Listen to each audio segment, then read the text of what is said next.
Magandang gabi po sa lahat, Luzon, Visayas, Mindanao, kung saan kayong dako ng mundo po tayo nagbabalik dito sa ating munting channel. Samuel Soriano TV29 para mag-discuss ulit ang another coins. At ito po ay ating hilig pangulik na ng bariya. Kaya tayo nandito nagsisili ng kanilang mga halaga. Magandang gabi po sa lahat ng aking mga subscriber. Diyan kung saan kayong dako ng mundo po, KFC po sa lahat, and God bless. Maraming salamat po sa lahat ng aking mga subscriber. Thank you so much. Yun naman po hindi pa po nakapag-subscribe dito sa aking munting channel. Ayan, pasensya na po kayo sa aking boses na mamalat pa.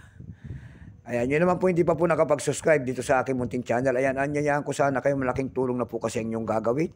Tulad ng pagpindot ng ating subscribe button, like and share para ma-update po naman kayo sa mga latest ko pang gagawin mga video po. Ayan.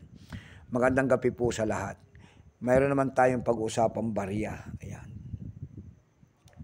Pera po naman ng Canada ang ating pag-uusapan. Ayan, pera po ng Canada.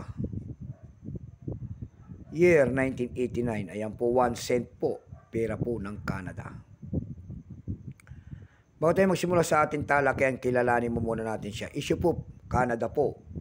Period, Queen Elizabeth II, 1952 hanggang 2022. Type nito, standard circulation coins. Years 1982 hanggang 1989. Value nito, 1 cent, Canada. Currency, Canadian dollar, 1858 up to date po. Composition po nito ay bronze. Ayan, bronze. May bigat lamang itong 2.5 grams. May haba pong 19.1 mm. May kapal po naman itong 1.45 mm. Hugis po, diagonal, 12-sided po. Orientation nito, middle alignment. Number N-427. Reference number KM-132. Ito pong year 1989 na ginawa ng Canada. Ito po ay dalawang variety po. Dalawang klase. Mayroon itong 1989 proof. Ayan. 1.4%. Ito pong atin, ito po ay 1989, 43%. Kung ilang piraso naman ang ginawa dito, ito po ay 166,628,200. Ayan, piraso po. May price na po ito doon sa ating numista. Yung kanyang uncirculated po ay 42 pesos na.